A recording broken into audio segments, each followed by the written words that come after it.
Hello, welcome everybody to my second interview, going through the Smash community, finding notable people, and picking their brain on their history of Smash, their current views on who's the best, and in terms of what players and what matchups, what characters are feeling good, and then also talking about what they think the future of Smash is going to look like.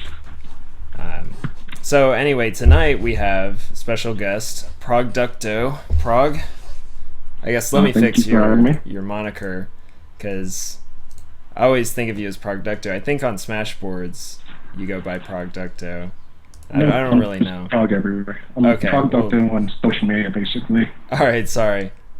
Oops. Let me edit that then. But yes, welcome to the interview. I'm very happy to have you here. It's an honor. Pleasure. For sure. Let me fix this real quick, and then we'll get right into it. Okay. And I believe it's done. It's fixed. Took literally a second. My camera is off. Yeah. Apologies for those watching. There's some issues happening. Yeah. This is why we're a little late. Big shout out to Apple and their fantastic first party attempts. How's it going tonight? Also, I think the good part of it is Time Warner. Oh yeah. Get the relation now. So. Super good. Time Warner, #1 internet everywhere. Indeed. Indeed. Okay, so there's like Vaseline smeared all over the camera.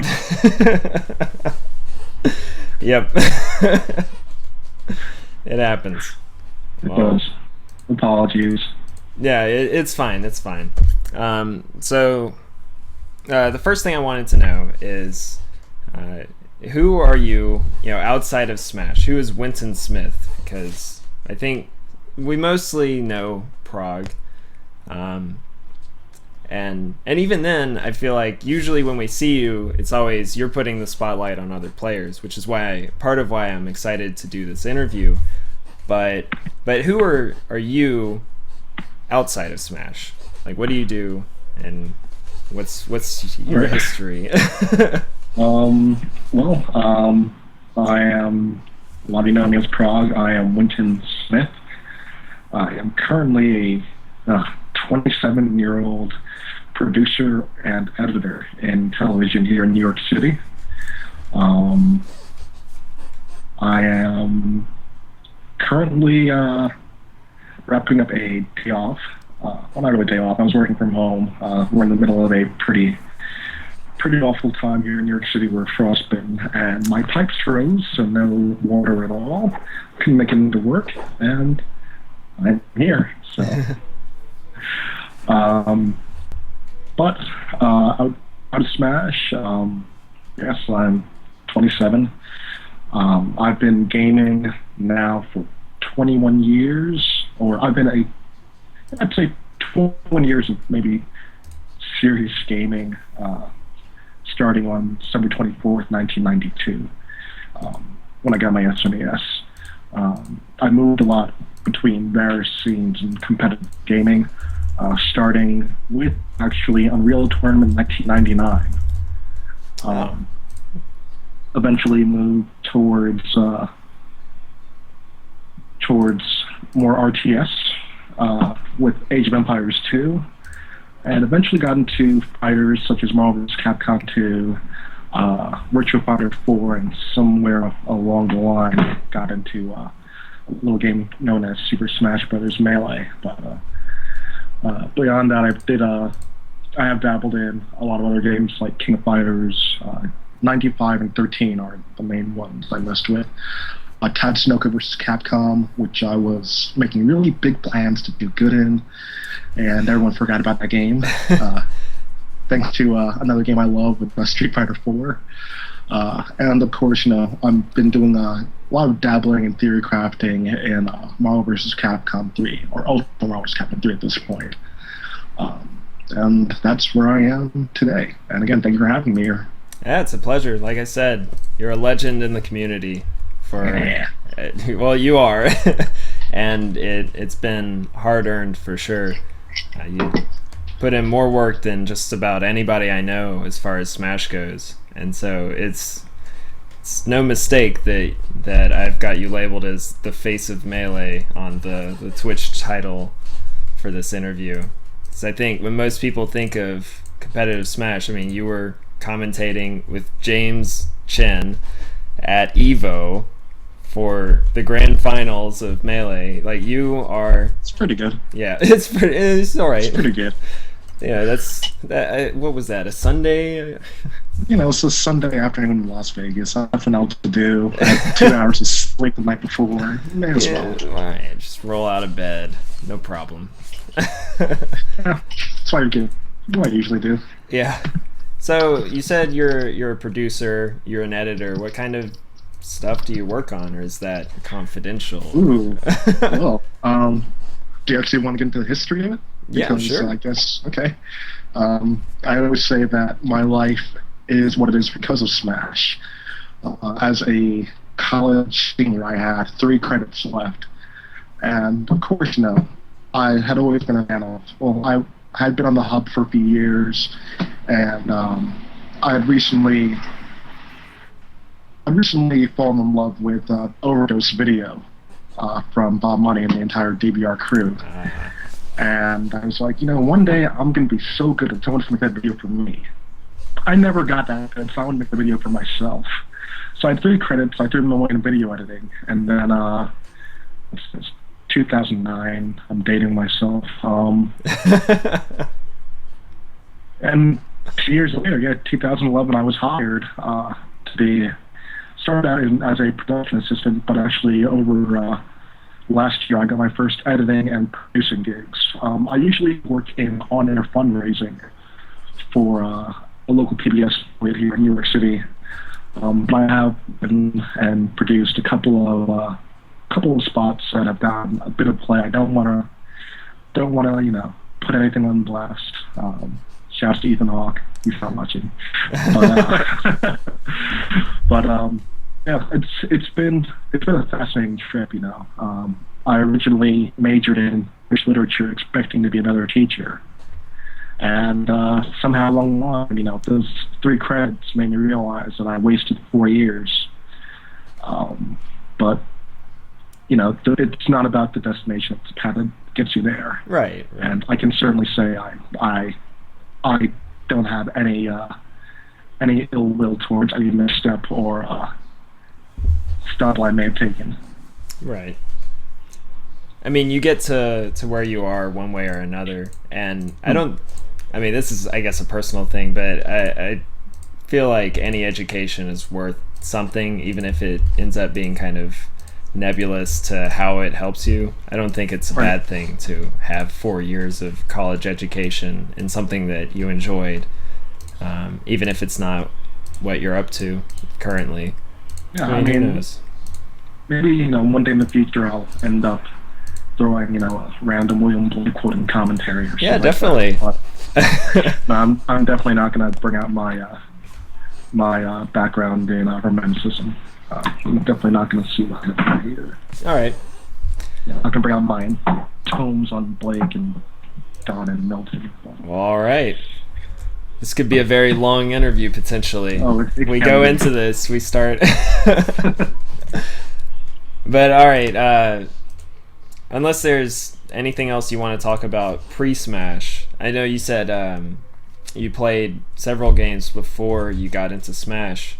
Was there anything crazy that happened with those, or why specifically the Kingdom or the King of Fighters that you did play, 93 and 95? Well, you said 95 and 13. Okay.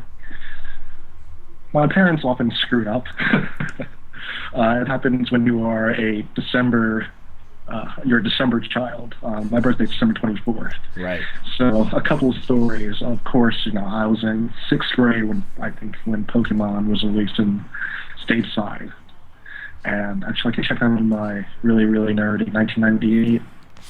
Yeah, It was about then. Um, but of course, everyone wanted Pokemon, and my dad waited till last day. I got a Game Boy Pocket, and I got a racing game along with Judge Dredd and some Pokemon. It was like the worst game ever. But this type of thing happens. But the same thing happened with King of Fighters. I grew up with Street Fighter. Street Fighter was I kind of was technically the first game I ever played, or the first game I ever owned. Because when I did open up my SNES, that was the game I played first. And kind of was a family thing. My sister was playing Chun-Li, and my dad playing Scott, and I was playing Ken. So, I guess that kind of started things up early. But, as the years went on, I was still playing Street Fighter. I remember my dad taking me to see the movie with Raul Julia, and I had Jean-Claude Van Damme. And the Frenchest Guile. But then, eventually, I think we went to a GameStop, and we ended up. Actually, it wasn't even GameStop back then. It was probably still Funko Land, and they had a copy of King of Fighters. And I played Art of Fighters before. I was familiar with SNK, and I said, "Hey, we'll give it a shot." And it was really, really good. But, well, nice. So what ended up? Sorry. So what ended up? How'd you find out about Smash? I asked Scar about this, but everybody, I think, who's got into Smash kind of has a love at first sight moment, or at least most of us do. There's a moment where you see competitive Melee for the first time, and you're like, well, how is this possible? Yeah, I started to Smash. I was a PS1 kid. I didn't have an N64, but one of my friends in middle school had one. Happened to get invited to his birthday party. We played 64, and I was like, this is amazing. Still was going home playing Final Fantasy VII, but that's beyond the point. Later on, of course, when Melee was released, someone messages me, I'm going to throw my phone out the window. When Melee was released in high school for me, we had a lounge, and every day, seniors would bring it down. And next year, seniors would bring it down. And the next year, seniors would bring it down to 2005 when we were graduating. And I went to Temple University in Philadelphia. This had to be maybe early 2006. There was an on-campus tournament. I'm like, why not enjoy this? See what's going on, see what's going on Smash. Of course, I had no idea about the rabbit hole I was soon to plunge into. But there was a free-for-all tournament, all stays legal. I think it was like 4 minutes. I was an S-team at the time, so this was my first. My first star. Just my second month because I used to run around as Captain Falcon, just Falcon punching everything. Some things never change. Yep. And being oblivious to tilt attacks and all that stuff. But it was a free-for-all tournament. I played NES, and I'll never forget we were on poker floats. It was sudden death. Myself and the guy that ended up becoming my mentor, a sheik named Ahmad, who recently was engaged. And he was just moving like I'd never seen before. I've played Fighters before. I went to the arcades, played some MEC2, and of course you never want to let your ship. So I'm like, okay, I'm just going to walk forward a bit. I'm going to run away, see what we can do. Okay, test the waters. Okay, we traded, and I died first. But later on, I got fourth in the tournament, my first top 8. But I spoke to him afterwards. I was asking him, how were you moving like that? I've never seen anything like that. And he said, oh, well, my name is Ahmad. You should come to New York sometime. There are these events run by this group of Alliance and Gauntlet. And, you learn all about, it was like wave dashing and no camps. I'm like, wait, what? And it was love at first sight. The university had a pretty solid scene, as did all Philadelphia during the time. Temple had a rival with Drexel game too. In a bit, it wasn't a rivalry at all, but we set up our own ladders. Imad was best and fun. It was just everyone wanted to beat him. It was him first, and I think actually I was the second person to do it. There was a Ganon main named Quarters who got first blood, but I beat Quarters and I beat him, so I was so happy about that. And then eventually, Philadelphia's scene was fantastic at that point. This was, I guess, in hindsight, it may have been the glory age for Philadelphia, when you had guys like Chibo Senpai, Pac-Man, Cactuar across the road race, the Drexel. Then later on, some electrifying Falcon main Yupan named Scar. And, Scar was running Spock tournaments, and at first we were really, really introverted Temple. It was competing with ourselves, because the first time we met the guys over at Drexel, I'll never forget it. We got off the train and we see Cactuar. Of course, Cactuar and Handsome Devils just walking around like, oh, you guys can play Smash. You can write them all on the board somewhere. And he turns around and he has the MLG check on his back, and all of us just look at each other like, we all knew what that meant. And we had no idea what we were getting into. I'll never forget playing Pac-Man Ice Climbers, who was clearly sandbagging. And he got one of the most amazing combos I've ever seen to this day. I don't even remember what it was, but just remember it ended in something disgusting. I wish I put on camera. Hopefully I try to keep this PC safe, but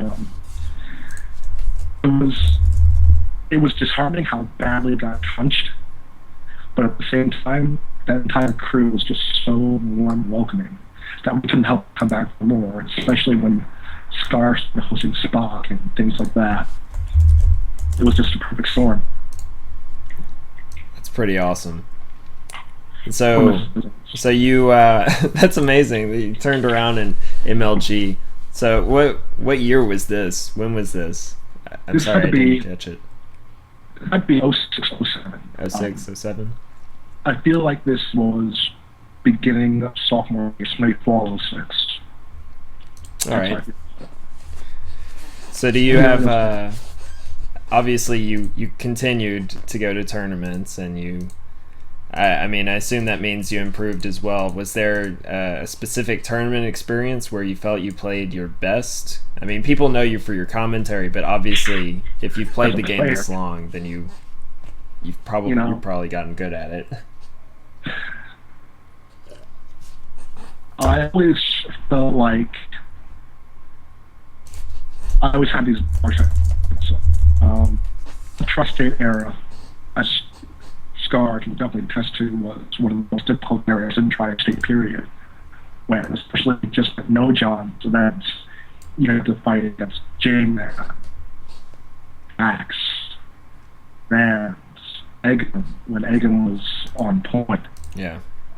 Me Too King, and some PC style on occasion. It was definitely a breeding ground for a lot of fantastic players. And of course, you're always competing. I always had this rivalry, I guess, with Egan. He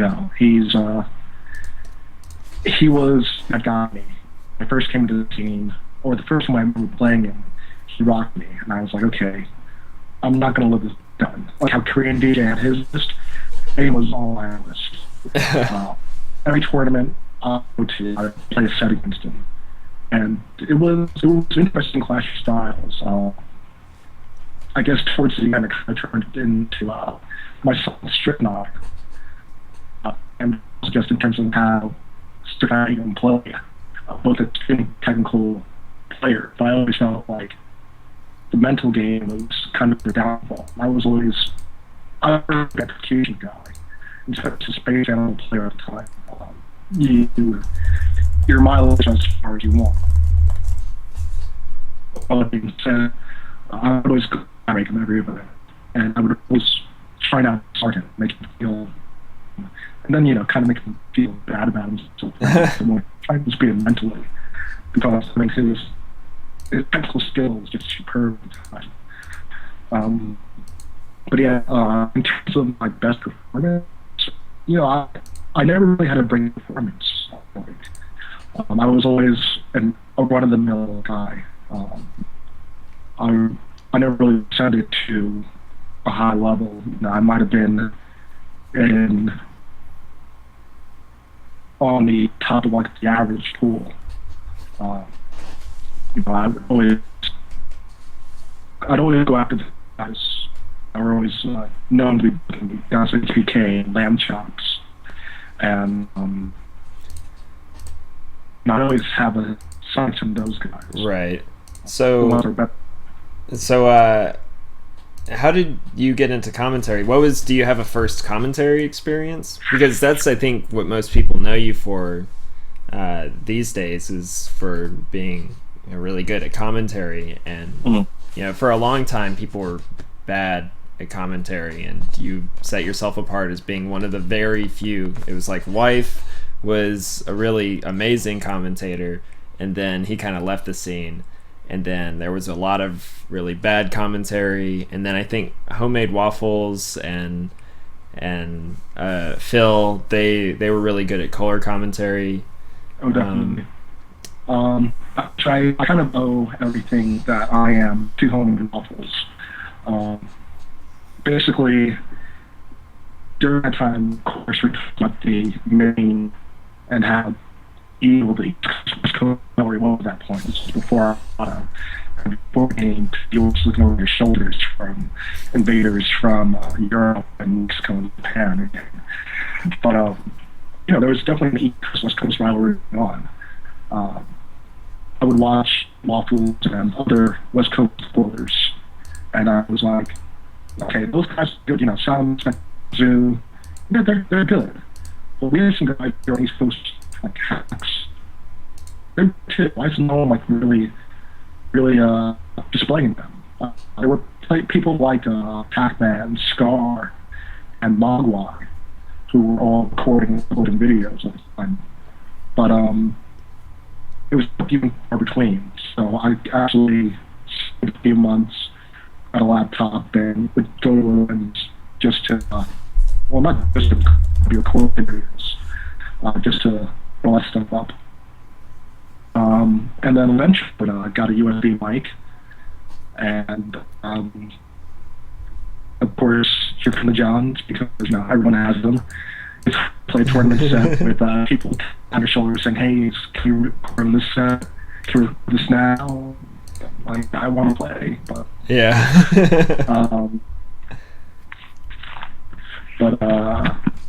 Yeah, that was basically it. Nice. I started commentating, and I'll admit I was one of the Waffles. I wanted to bring that excitement, and I found out that I was not good at that. However, eventually, I kind of started going over, like a lot of players do. They go over all the matches. I would go over sets that I did. Just calling me in chat. Zero fraud. Yeah. Yeah, in the Twitch chat, there's Prog Duct Zero, who actually he tricked me last night. You came in and you said something, and then you left, and then Prog Duct Zero, we call him Frog Ducto now, or Fraud Ducto. Okay. But anyway, this is not about Fraud Ducto. This is about Prog Ducto. But yeah, I got into, I started going over a lot of older videos on guys like Harmony Gamer, Outdone, of course, Wife, all the guys who had done in commentary. And at the time, I was still uploading videos, and I was like, when I try analysis, and that's always one of the harder things with commentary, is finding your niche, and who you appeal to and what you want to appeal to. I used to aim for newer players, from a bone to pursue advanced, but I want to fish the line, get them the game that I love, and make them understand I love it, and not as intimidated by it as a lot of them are. Yeah. And I guess it's been going well for me. I don't think my first commentary video was on YouTube. I have no idea actually the first time I was commentating was because who knew that, 3, 4, 5 years after doing this now, it would be something that's people want to see. Not there. But it's been a long, strange trip. And, who knew? Yeah. It's been. I mean, you've definitely grown as a commentator, but I mean, back in the day, there was a reason why very few people commentated Smash. It was because every time somebody would try, they would be awful at it. I mean, Homemade Waffles and Phil, like Homemade Waffles has kind of the yipes thing. Phil, they definitely have the bar. Yeah, they rock color commentary. Yeah, amazing. Well, commentary always reflects the era, and this was post-MG. We didn't have any aspirations of growing into what Smash is now and what it be this time year. It was still very, very grassroots. It was still from the heart. And of course, we talk to guys like Blowage and Homemade Waffles. One thing that we've all had in common, we all loved a lot of rap battles actually on YouTube.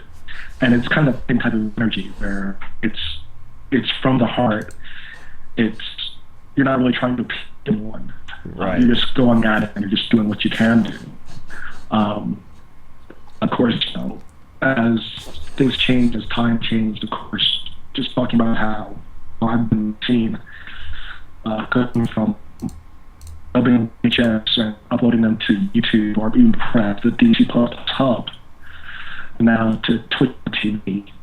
This technology itself has changed that.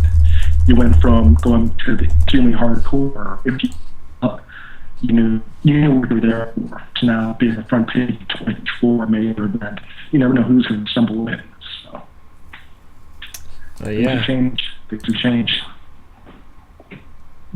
So I do want to talk about commentary because I mean it's very difficult. You either like you can get too technical where it's such a fast game it's hard to talk at all. Go through a play-by-play. Whereas in some other games, you can kind of break down a situation as it's happening. Like in League of Legends, it's slow enough that something is happening. Yeah. You know that League is coming in the jungle, you better have your oracle up. Right. But if you take the time to say something in Smash, then you probably missed several things. Yeah. I feel, it sucks. Yeah. I often I try not to watch my old sets, actually. But what I do, I usually end up saying, why didn't I say that? Or why not mention that? I feel that about a lot of my sets, and it's one thing I've always hoped the scene to have. It would be a kind of breakdown video afterwards with something like a Waffles or a Lovage. Doing, that extreme that breakdown is kind of like a Smash Lab, just more often. And I'm glad people are doing that. And I feel like it's definitely that should be done in the future. But these are all things that help. Commentators aren't going to get everything right. We are at the mercy of what's going on. We don't have teleprompters. We're not esports yet. And we can't predict what's going on beforehand, or we can, but you never know what's going to happen. But it is kind of disheartening. Like, I could have done better. But sometimes, all the time, you just have to live and learn from on. Yeah, and I mean, I feel like you've kind of struck a good balance. I don't know. I guess that came over time. I mean, like I said, Melee is very difficult to commentate, and I know you've grown as you said. You've kind of tried to change your style up over the years. You said you wanted to be, that hype, Homemade Waffles. You wanted to, bring the excitement, but then you kind of toned it down and spoke to a different audience over time. Like, how do you feel like you've improved as a commentator? What are some things that, like, over time you've thought, okay, I really need to be talking about this. I need to, not force the hype or any kind of. I mean, it's mostly been trying not to be really flowcharty. in a lot of my earlier reads, I'd ask the same questions. Okay, what's the counter pick? What came in this match? You're not really breaking down what's going on. You're breaking down the basics, and the basics are fine, but there's a lot more you can appeal to. You're not just dealing with matchups. You're dealing with people. You're dealing with players. You're dealing with habits, and that's definitely one thing that I've tried to point out, especially as we're leading up to Evo. I tried to kind of gear a lot of things towards people who are familiar with more fighting games, traditional ones. And I think it paid off actually pretty well for that. I think that audience definitely understood a lot of the concepts that were on display. And I guess besides that, I spoke with Day 9 at a event here in New York fairly recently, a couple months ago. And of course, he's a huge sportscaster. And he always says that the event and the commentary are one and the same. The type of air that you give off in your commenting and casting is what's going to be rated throughout the event. So, like an Evo or an Apex, you always have, what your responsibility is. For locals and even, for Wild, where it's really, really low key, and it's, there isn't really much on the line, I'd say. You can tone it down, you have to make fun with it, but you always have to be aware of what's going on and who's out there. That's the main thing I've been working on. It's just trying to capture the event itself. Yeah. I've been trying to. A lot of people say I'm monotone, which I don't disagree with at all. Actually, I guess going to college, I did a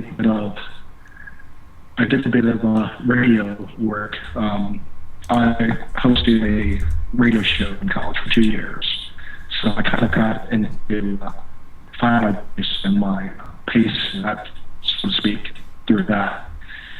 And while I was introducing music, talking about songs and things like of that nature, it didn't really prepare me for doing play-by-play or what this is. But it definitely was something I could use. So. Well, here's another question that I wanted to ask. I mean, you said you had some practice beforehand with kind of carrying a conversation on your own, commentating. After you started commentating for Smash, and I'm sorry if you had mentioned this, the audio is cutting in and out for me. The chat says things are fine for them, but okay. For me, I keep getting a little bit of audio mix up. But anyway, the question is, have you tried to practice at all, like when you're off the air? Have you, just over time, have you like thought about in between tournaments and you just kind of, all right, well, next time I'll try this, or next time I'll do this? Yeah, I mean, I'm never happy with myself, as strange as that may sound, and I think it's a good thing. I always want to improve, I always want to be better. That's what every player wants to do as well. But yeah, I'll definitely be driving home from the event and thinking, okay, I have to touch on that, why? Why necessarily on? Not talk about this setup, this percent, did that opportunity arise by even mentioning a background and the players and things that need it. And it's a lot to kind of digest. And of course, never know how much time you're going to have. This example for this was for me at Evo. I had a nice 2-page introduction written for Evo to go in top 8. And basically, James turned on the mic, Spooky said, okay, you're on. I started going into it, and then the match started. I'm like, oh crap, I can't even start because so I spent so much time working on that event and or working on that little speech and trying to let everyone know the history, and I didn't have the opportunity. I remember that. Yeah, I definitely remember hearing you like, okay, the match. But after top 8, after top 8, actually, we had some dead time where they were going on the crowd announcements and whatnot, and I basically just spoke from the heart and tried to let everyone know, this is Smash. We haven't been here in 6 years. We're an interesting scene. You can see that we can feel dedicated because you look at the 2 games that have more entrants than us. We expect those, but a 12-year-old game getting this much energy, anticipation, and focus, and just they were for the main event that weekend. It was fascinating. And I was really honored to be a part of that. Yeah. As an aside with Evo, Skullgirls ended up being really the only game that stuck, that ended up being the main competition with. Yeah, Skullgirls Super Turbo. Yeah, but I'm a little interested. We're a very old community, and like you said, that has made us stronger. But then there are many other games that are like Street Fighter 2 has a thriving community. I mean, yes. What Marvel vs. Capcom 2 I know is much smaller than it used to be, but it's still being played on a big scale. What do you think it is about Melee that, like, why are we stuck on this game, whereas everyone else is kind of, like, we're just all right to exist, we're happy to exist, whereas Melee we're looking to expand and grow and share the game. I think that it goes back to Nintendo. When you look at the kind of hand that Capcom has in their tournament scene for their games, they have guys on the inside who are fantastic people, guys like Combo Fiend. Seth Killian was formerly with them. They can definitely help promote the new and shiny, whereas we really have that type of Nintendo contact with our community. With Brawl coming out, definitely seemed to move toward it, but it wasn't like this was our only option, or we were being dissuaded from playing it. With Smash 4 coming out, it's kind of the same. A lot of people are expecting it, but nothing's really forcing us to go in that direction. Yeah, there is no invisible hand rocking the cradle for Melee. So that in mind, there's a high skill cap. When you talk about depth, it's one of the deepest fighters out there, period. And, who knows how deep we're going to get. Right. I think that's one thing that is interesting. Also, when you're just talking about the game itself, fan service, who didn't grow up playing a Nintendo game? Yeah. I mean, everyone argued, oh no, Link would destroy Luigi. Oh yeah, well, let's play and figure it out. So there's always that little kid portion that's still in there. So yeah, definitely. And I'd like to talk more about that later. Right now, I just have one more question about commentary, and that's sure. For any aspiring commentators out there. I know there's suddenly just a huge amount of people that it's like commentary. Now that there have been a few people who've become good at it, it's suddenly, I don't want to say glamorous, but it's got much more appeal. It's got a much higher appeal. People appreciate good commentary now like they used to not. People just assumed commentary was going to be bad, and that was the end of it. But now, like, there's Wobbles, there's Toph, there were a few people. TO9 had good commentators who I'd never heard before. Kings of Cali as well. Lovage is a really good commentator, which I was not expecting. I mean, I've not met him, but he did an incredibly good job. Drunk and yeah, there's a lot of different commentators out there. Yeah, and I guess to anyone out there who wants to make that their bag, so to speak, it's about being comfortable with what you want to say. Like I said, you have to know who you're appealing to. You have to know what you want to get across, and stick to it. I mean, it's not going to appeal to everyone. There is no perfect commentator. I know there are a lot of people that hate me on commentary. I'm fine with it because I understand where they're coming from. And there are people that hate wobbles and hate waffles and hate life and hate D1 and Scar and Tilth. No one is ever going to be happy. People are going to have favorites, but no one is going to be this across the board favorite. But just stick to it and keep working at it. But the most important thing is definitely try and build rapport with your partner. I'm really, really fortunate that I have a gentleman I could call a brother of mine, who I often appear on commentary with. He's one of my best friends in and out in D1. And, we've been commenting together now for maybe 2-3 years now. And, we know each other really, really well. And that comes across when we're commentating. We don't really speak over each other. We give each other signals and stuff how to keep going and what we want the other to touch upon. We'll set each other up. And we have a really good rapport. It's kind of like in teams, where you have everyone saying, oh, Mango can team with Lucky and they'll always be good no matter what. You throw them with, I don't know, PC Chris, they might get a win or two, but who knows how they'll perform now. If you have a good, solid partner that you're always up with, it's definitely a boom. But you can't always choose your partner. You have to make the best of it. I think that's one thing that a lot of commentators forget. You're not always going to be happy with who's on the mic with you, but you have to make it work because you are representing your game. That's the most I would say. Yeah, that's good advice. I guess I didn't really think about, having to work with the person because it's so hard. I know from personal experience, it's so hard to commentate alone. It's almost impossible.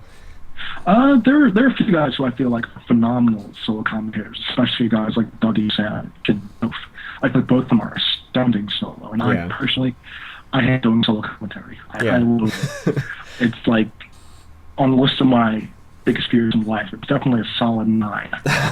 But we might come back to that in a bit.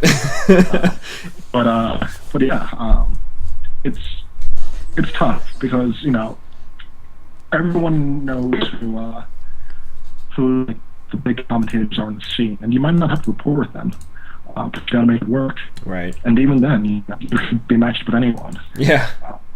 So speaking of these other main commentators on the scene, we already talked about D1, and you two obviously have amazing chemistry together. And as you said, you feel it's because of you're just good friends. You just became good friends, and it all worked out.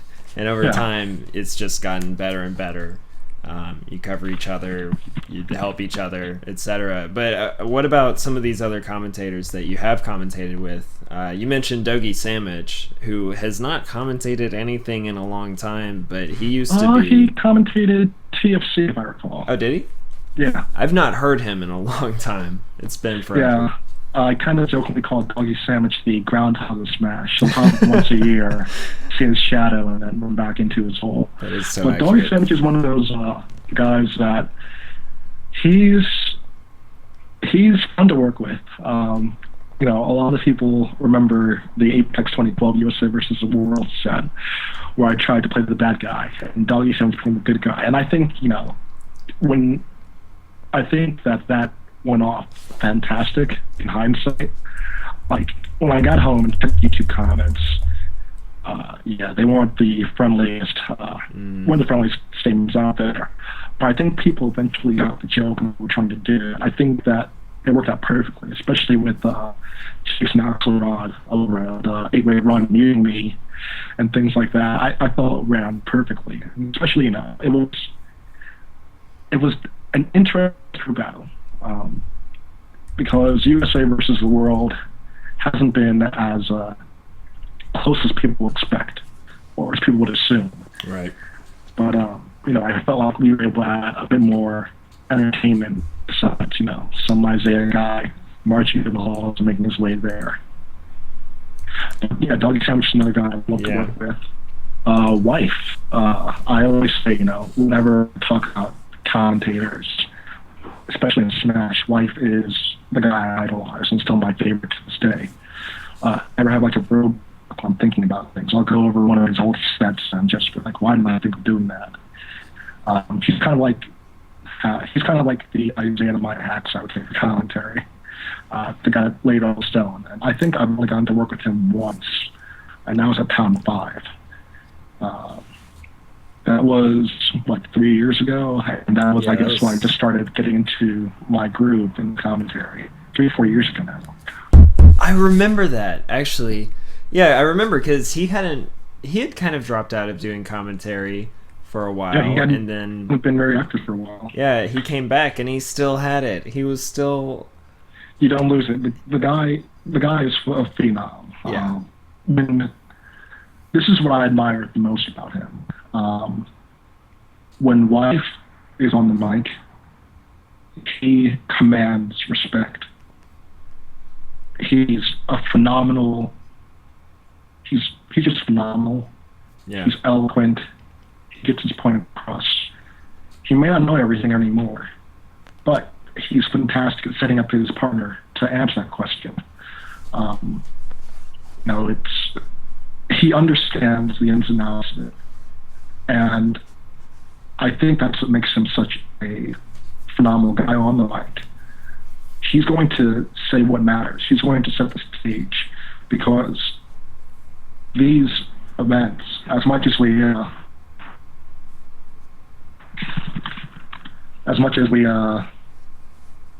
do I put this?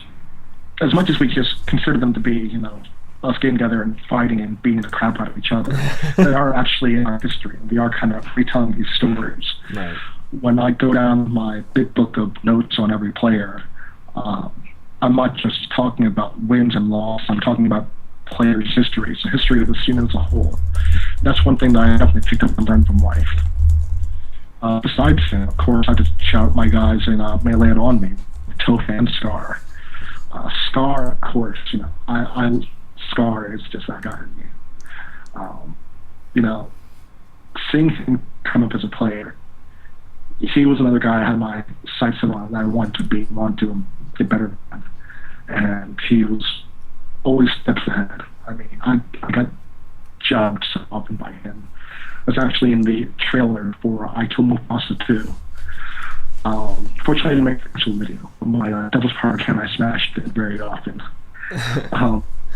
But Scar is he is the most electrifying man in Melee. And you hear it in his voice. He's always excited about it.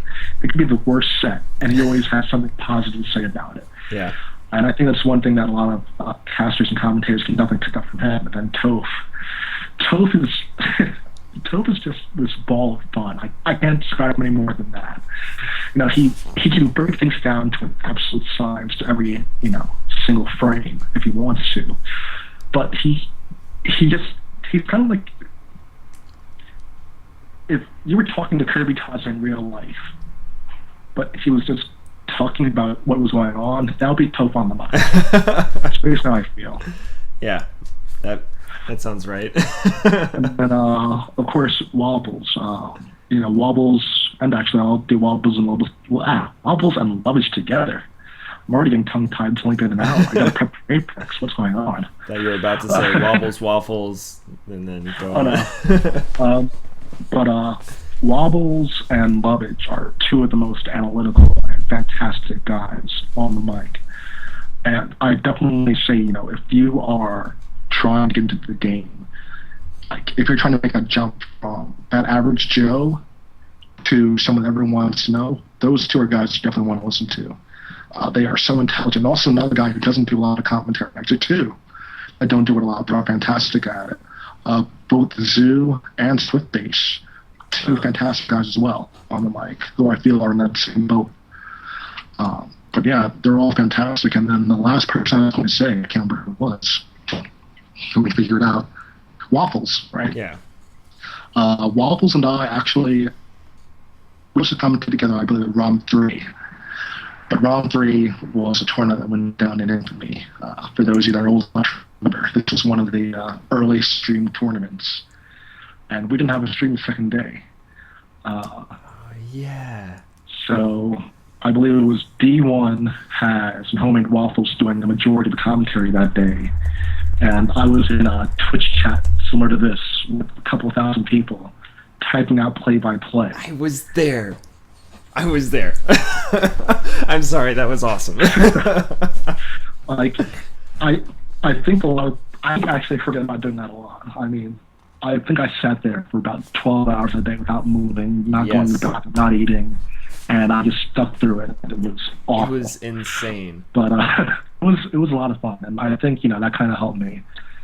You had I think to be there. It was so cool. Formulate my who I am as a commentator today, because everything that I needed to get to the audience, they couldn't see it. They had to know it through me. So I had to talk about positioning. I had to talk about percent.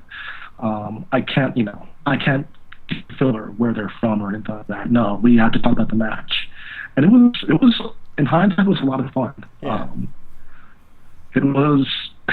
It's something I definitely wouldn't want to replicate now, but it was definitely a lot of fun. But on to Waffles, yeah, we were supposed to come to the weekend, and it didn't happen because of that.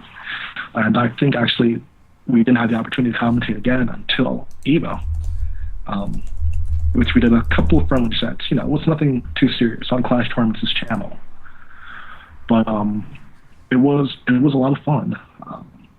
He's a guy I've always admired. I kind of wish that we spoke more, because I know we would be like fantastic friends. Definitely a big fan of his. Period.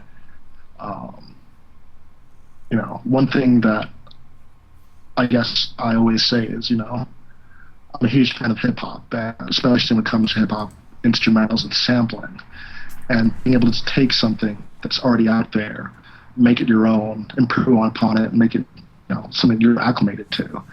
And Waffles, one of the guys, I definitely did a lot for the Tri-State scene, watching what he did with his channel. Videos for upcoming events, sizzle reels for upcoming events, things like that. I mean, other ideas that were out there. I just happened to be into that scene, and it happened to be I was in a good place for it. So. Yeah. I mean, people know Waffles, right? The Wombo combo. Of course. But he did so much more than just the Wombo combo. Yeah, like you said. He can be as analytical as anyone else. But he'll say it in a way that's so lax and so cool. It's kind of like you're talking to Snoop Dogg. And then he can also just turn up the hype and make every session he won't be invested in. Yeah. Yeah, for sure. He's a fantastic guy on the mic. I really don't feel like Melee is in bad hands at all with commentators and casters are out there. Yeah. We've got a myriad of people that can appeal to a lot of different audiences. And it's just something that's growing and something that we're starting to understand a lot more. Yeah. As a scene. I would like to give a shout out to Kirby Kazi. If you're watching this, if you ever watch this, please do more commentary. I know you got a little bit of backlash. See, he commentated like 2 tournaments, and people didn't like that he was monotone, but he was like the smartest guy I've ever heard on the mic, and he only commentated like twice.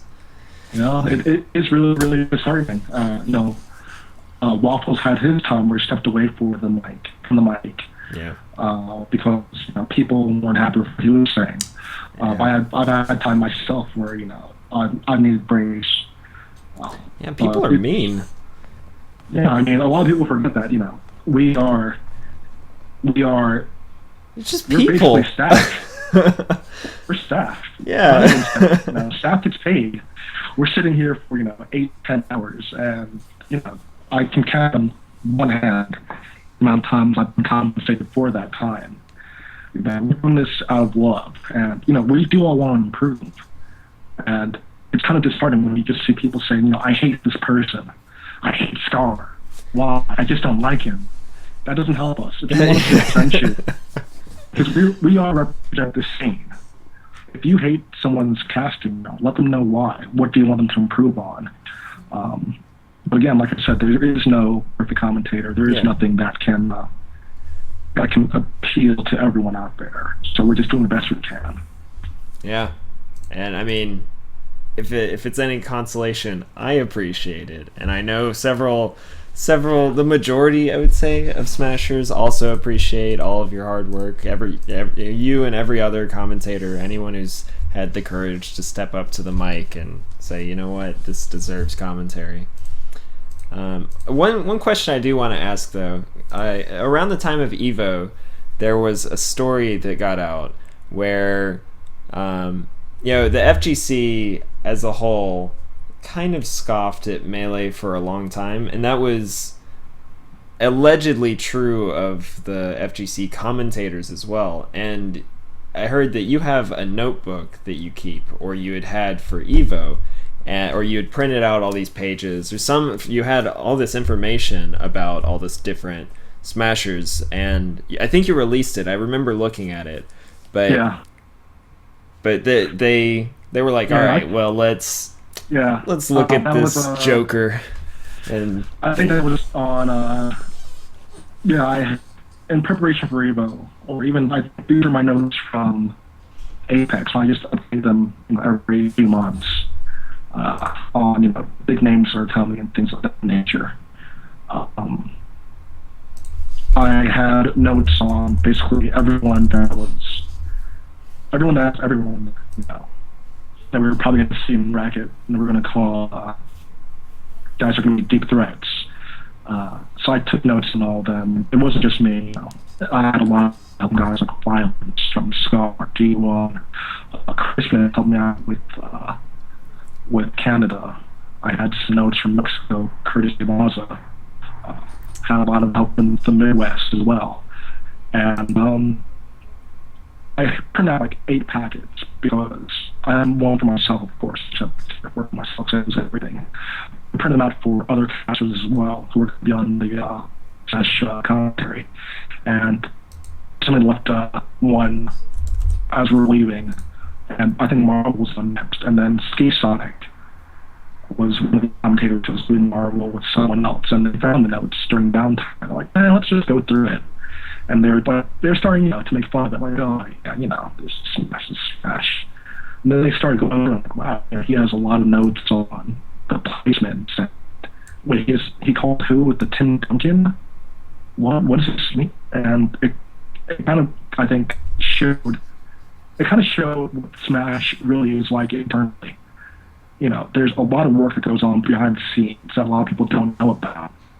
And especially, by the larger PC, unfortunately, we've had a lot of people who kind of look down on us. I remember talking to PC Chris after his wins at MLG. He won an SRK and was saying, hey, he's trying to get into Street Fighter, and like, oh, Smasher, get out of here, you don't belong here, basically. And I am glad that especially over this last year, a lot of things have been reconciled between the two organizations. I remember, just looking now, you talk about UFGT 10 coming around with Keats, one guy who said that he probably would never run a Smash event again. And this year, after Evo, the documentary, it's going to be hosting both Melee and PM, which I think is just insanity. So it's definitely a step in the right direction. Yeah, definitely. I feel like that story is very indicative of how Melee has had to fight tooth and nail to gain legitimacy in the eyes of the FGC, and I feel like we've come a very long way. And I really like that story in particular because it was not like somebody planted these nodes. It just happened. They happened upon it. That happened to be the mindset, and then it totally changed their view. And it's important people to change the view of Smash On, because they are, they're the commentators, they're the voice of their games as the games are being played. It's interesting just seeing how Smash is being viewed by other sports and competitive games. I guess we'll talk about it later. We can come back to that. Yeah, definitely. All right, so Do you still keep up with the notebook? Do you keep it updated? Because it was incredibly impressive. I did look through it. I actually haven't updated it since Evo. I actually haven't looked at it since Evo. Tomorrow, the doctor's appointment, I think I have the rest of the day off, so I'll be thanking Joe Guy for making things easy with the year review, and I'll be going for that and hoping I can find bracket and to say who they beat and whatnot. Yeah. But, oh yeah, that is good. Yeah, shout outs to Juggle Guy for being amazing. That was the best year in review ever. Yeah.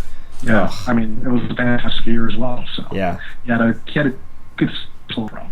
Man, there was so much last year. I forgot about like half of the year even happening. It's like, what? I thought that was like 3 years ago. Yeah, I mean, it's kind of funny when I'm thinking about it right now. I remember the episode of Melee on me after the Spirit Bomb. We're just like, well, what now? Because I was, it was such a high. Yeah. The whole road to Evo. Yeah. It's nothing like it. And as insane as it all was, I don't think it was traded for a bit. Yeah, definitely. It's going to be hard to top. I'll just leave it at that. I mean, we can talk about plans for 2014, and I'm sure there are plenty of them. Certainly so. But I do want to real quickly talk about your involvement in the Smash documentary, because the two main things I think that have spurred Melee's growth in this last year have been Evo and the Smash documentary. And you played, I mean, you weren't the star of it, but you were in almost every episode being interviewed. So what was your experience with that? I know Samix is, I mean, I think we all know at this point Samix is a legend. He is ridiculously awesome. Is the guy that gave us things down, basically. Like, if Evo was, I don't even know how to put it, if Evo was a lifestyle in Final Fantasy, it was definitely a full life. Yeah. But Sanox and I were actually supposed to do the interview back at Apex 2013 at the beginning of the year. And unfortunately, between the second and third day, he got sick. So he didn't make it down for any of day 3 for any footage or anything like that. But I kept in touch with him throughout the process. And especially as we were close to Evo, I was like, hey, I know that you want to put this documentary. I'm free this weekend. Do you want me to make it up there? And we'll just see what happens. And he said, by all means, yeah. So 4 hour drive to Boston. And it was just cool. We sat back, had a couple of beers. He had like a few questions. We were just talking about certain matches, certain sets, and a lot of stuff that didn't make it in. And it's fine. It turned out unexpected. But I kind of understood what the documentary meant just to scene, but I didn't know what it would evolve into. Anyone could have expected that. Samus was, he wasn't even like a big smasher. He was someone that just became interested in seeing the documentary. And, he kind of unheard of. I'd seen him at the events. I mean, his first fight, I think, was from 4 I think taped. And I met him there, and we talked, and eventually, I saw that he was definitely about this and something he really wanted to do. Of course, we know the struggle he went through with, the credit card debt and being mugged and all that stuff. The guy did hate too much. But I think everyone owes so much with the scene. I mean, if you look at Apex numbers, last year was 320. This year, we're basically doubling that. Yeah. Close to doubling it. I think that type of growth comes without two things, both Evo and the documentary. In terms of just global outreach and people being interested in Smash, those two things definitely lit a fire. And then was continued by PM. 3.0 exploded. I don't think anyone foresaw that type of explosion from the project team. It was a perfect storm for Smash, and Apex is going to be the first one to bear the fruits of that. Yeah, for sure. Let's see. So one of the things that I think has also helped Smash gain legitimacy in the FGC's eyes. Evo was such a huge success, but I think it also helped that there are other players like Forward, like Alucard, D1 even, who are incredibly good at Ultimate Marvel vs. Capcom 3. People who... Just fighters in general. Yeah, people who are really... in Smash, so. Yeah. Are there... I know you said you were involved with UMVC3. What do? You theorycraft in it, you said. I'm a theorycrafter lab monster. I'm kind of at the weird point where I'm 27 years old. And, there's guys like James Chen who are close 40, and Justin, who's about, I think I have a year on Justin, but we're pretty close in age. And, I kind of wonder, I have my 9 to 5. I have a lot of other commitments, and I have, this is a year to worry about. But can I compete again? I think that's something not as it is. I still want to compete. I still want to improve. I still want to see how good I am today versus yesterday. And I do want to get into Marvel. It's just a matter of if it's in the cards. I'm not sure if it's with. I talked to a lot of Marvel players just because there's so many cool players, like Kinder Party. Was really cool. And of course, a guy that I've known for years who's just huge in Marvel, and we know him and love him here in Bum. There are all these guys who kind of bridge the gap between both FGC and Smash, and it's fantastic. So yeah. So let's see. All right, so this, I kind of want to start to talk about the future of Smash in 2014. We've kind of already touched on it a little bit. It's kind of been hard not to talk about it, to be honest. It's such an exciting time for Smash, but I would like to get into that. And bring it on. Yeah. And here we go. So, all right. So first off, what I want to ask you is, every time I talk to you, every time I've seen you do anything, you're always like, well, I've got this project going on. You always have all these irons in the fire, and I never know what's going to come out next. So is there any, I don't want to spoil anything, but is there anything that we should be on the lookout for? I'm just going to say this. This summer, save your money. You're going to be doing a lot of traveling if you want to be interested in singing. All right. It sounds like, okay, you know what? I'm going to see who's in the viewers right now. I'm just going to see. I guess we can give you the exclusive.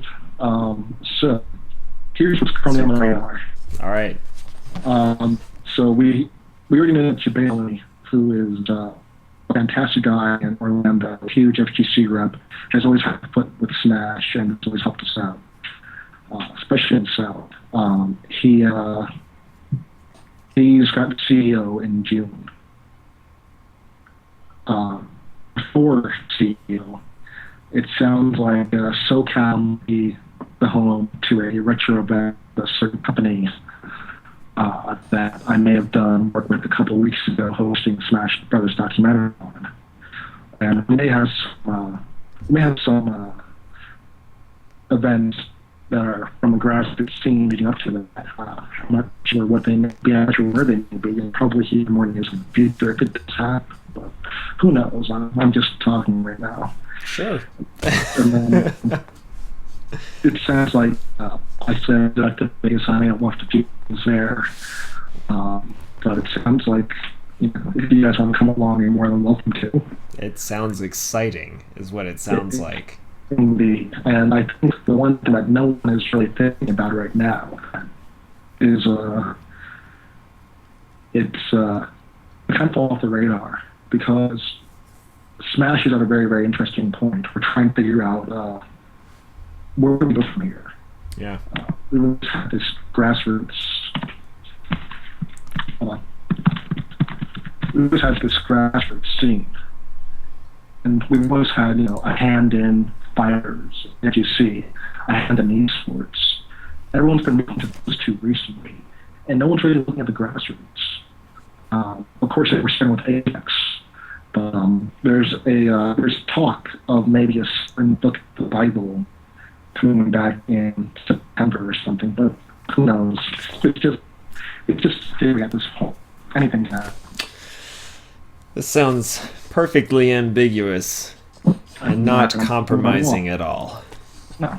So, yeah, but that does sound exciting, this fake news.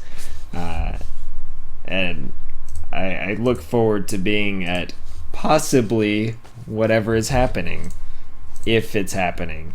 I don't know. No. But in the meantime... Actually, that is very, very good, because at this point, everything that was just mentioned are all questionable. There's nothing set in stone yet. Okay. One of them is a lot more set in stone than the others. I'm going to say which. Right. But as for tentative plans, it looks like these it's are going to be them. a golden summer. Yeah. I mean, it's exciting to even have that in the conversation is... Yeah. I mean, that's pretty good. I was talking with I think Hacks at the end of 2012, and I was telling to Twitter, and he's like, "Wow, no one's gonna be impressed in Smash like that." Yeah. A year later, and if you guys even know, some of the stuff that's on the table for Smash, there are a lot of interested parties that know about our scene, a lot of it because of the documentary, but they're interested in us. It is exciting. And so then what does Smash need to do to, like, we now have proven a few things, right? We've proven that there are many people who are interested in Smash, and not only Melee, but Smash as in general. It's hard to tell who all donated for Melee at Evo, but probably it was more than just Melee players. You know? Oh, definitely. We had Brawl support, we had 64 support, PMers were helping us out, and plus, just a ton of other people who didn't want to see Skullgirls, unfortunately. But there are plenty of people that did the same because they didn't want to see Smash there. Yeah. But it all went towards a fantastic cause. We're in the midst of awesome games done quick. Yeah. It's just fantastic what the fighting game scene did then, and then just seeing the speedrun community that of course helped us out with guys like Siglonik and Cosmo and Triax. And a lot of those guys that are speedrunners have moved on from Melee, like Peaches, who I grew up loving as grew up really old, as 18 Spikes. So it's just a matter of we should continue. So yeah, it's been so we know that there's a huge audience for Melee or for Smash, but I mean we are specifically interested in Melee at this point. Mm-hmm.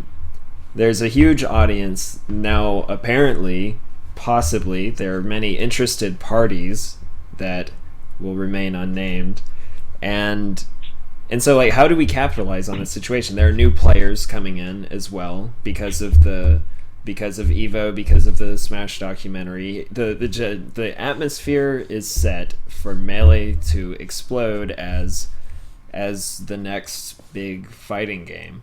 So what needs to happen? Are there any potential problems that could come up? Is there anything that can help facilitate that? Like, what do we need to do as a community? As a community, I think we are definitely going down the right road. We are really, really in tune with the FGC. And, one thing that I always see on Twitter is I see Alex Valle and the entire level of crew shout out Crimson Blur because all the work he's done in SoCal. When you talk about numbers and events and how often people come out, Crimson Blur has a stranglehold on SoCal. The numbers that he gets there, I don't think they rival Marvel. They surpass Marvel Street Fighter, from what I hear, which is just insanity. Yeah. But I think that's definitely one thing that's helping out. In terms of helping just explode, the one thing that a lot of people kind of get frustrated with when they get into Melee is the technical gap and the technical boundary. You have guys like N Explorer who have done, minor mods for LCAN, so environments and things like that.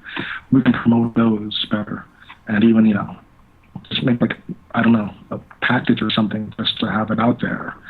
But beyond that, you always see people who want more in-depth breakdowns, because you're never going to understand. The average person isn't going to understand what's going on during every second of the match. Breakdowns where people just say, this is what's going on. We're going to go frame by frame, basically. Right. What was he thinking? Why would he do that? Was that a good switch for anti-air? Things like that. I think that's definitely one step in the right direction. It's content creation that really is what's molding us. When talking about new players, you have a great opportunity right now. Video Game Bootcamp is working with Cross Counter. Hopefully they get some videos out soon, because that's definitely humongous. That's one of the big opportunities that we really do have in this scene. Yeah. And it's also one thing that I think a lot of the other games in Smash scene lack, unfortunately. I talk to a lot of brawlers. I'm trying to say, why is there not an official tutorial for your game yet? It's been out for how long? Where is your presence on social media? And I think Smash is slowly starting to understand that, hey, social media makes me marketable. And I think even weirder than that is, because we are still really, really grassroots, we are still getting used to the fact that we do have fans, and that's scary to a lot of us. Yeah. I remember coming to Siren after, I think, Bar Wars, and he said 8 random people friend requests on Facebook just because they're fans of his play, and I'm just like, yeah. Well, nice. And the thing is, as much as we talk about fans, and just ordinary people, they're not the only ones that are looking at us. There are big companies that are looking at us in and out of the esports realm, and we can definitely take the reins and lead the horse down the path we want to go. I don't think anything is going wrong with that. I'm doing that. But in terms of things that Smash the whole needs to work on, I think it's a lot about content creation. What you're doing here, definitely, getting to know people behind the scenes is what the documentary kind of encapsulated. And anyone that's played a game understands what Korean DJ went through. When it was so close, you beat your rival, but you still couldn't do it all. Everyone can understand that pain, that feeling. And it's things like that definitely make us approachable. When I go to, for example, went to a StarCraft event in New York City very recently, and you really didn't get to talk to everyone. It's like, okay, so let's hear. Maybe I can say hi. No, I can't say hi at all. Then you go to a Smash event. Oh, Mika King is sitting right. Actually, he's not sitting. He's sleeping underneath the table. It's everyone's out there and doing and being themselves. Right. It doesn't matter what level you are, who you are in the community. We have that type of outreach. So yeah, And I think that has a lot to do with, you know, the word grassroots is thrown out so often that it's probably about to become Smash's big buzzword. But I don't know, as somebody who has almost exclusively been to Smash events, it seems like everything. It's hard for me to understand what that even means, because right now, from my perspective, that is just how tournaments are run. Is the grassroots kind of situation. Like, I'll watch streams of, you know, the International with Dota, or Right. you know, or some of the big StarCraft stuff, and it looks like it's a totally different world. But Oh, definitely. You know, like, I mean, coming just from a production standpoint, you know, I look at someone calling my phone. I'm going to ignore them. It's fine. Sorry, Mom. But just watch the stream. just like stream, Mom. But you know, I guess comparison-wise, if I think of Evo 2013 in comparison to Apex 2013, you know, just the amount of production quality, stream-wise, was over the top. And then if you're there in person, I'm not talking about Steve. I'm talking about the banners on the side, especially for AE, were fantastic, and just how the set was set up. It was amazing. Then, just think about it. I mean, look at League of Legends Staples Center. Oh, yeah. Is that the future of Smash eventually? Yeah, is that? I actually want to ask you, do you think that actually, it's kind of a two-part question. One, do you think that Smash has that potential? Maybe not the Staples Center. Maybe.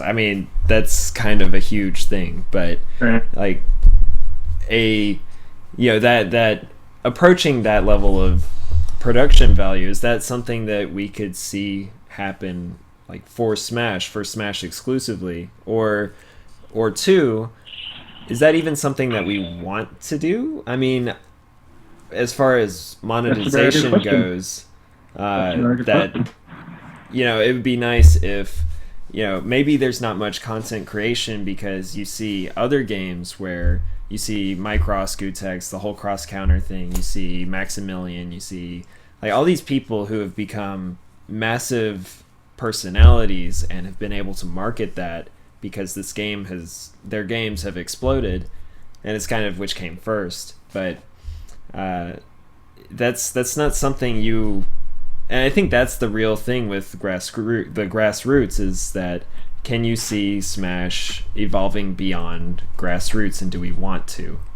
You know, that's kind of one of the questions that keeps me up at night. Where is Smash heading? And it's definitely a valid question. Like I said, you know, right now we're kind of being pulled three different ways. We still have our grassroots scene, definitely, with talks in the greater esports realms, and you know, just the FGC. And it's difficult to say. I think potential-wise, I think maybe 2015 we could be potentially an Evo style event for Smash only, in terms of numbers of stream viewers and people who have registered and things of that nature. I mean, you know, before 2015, over 350 entrants was like unheard of, and now, you know, 696. That's our big number right now. Yeah. The first event this year, Apex, which, you know, Apex is at this point kind of like the main event for Smash. That's just capture all the Smash games. 600 plus for that. And then, no, I think with time, we definitely have potential to outgrow what we currently have. Yeah. But the question is, do we want that? And I don't know. It's really, really difficult to say.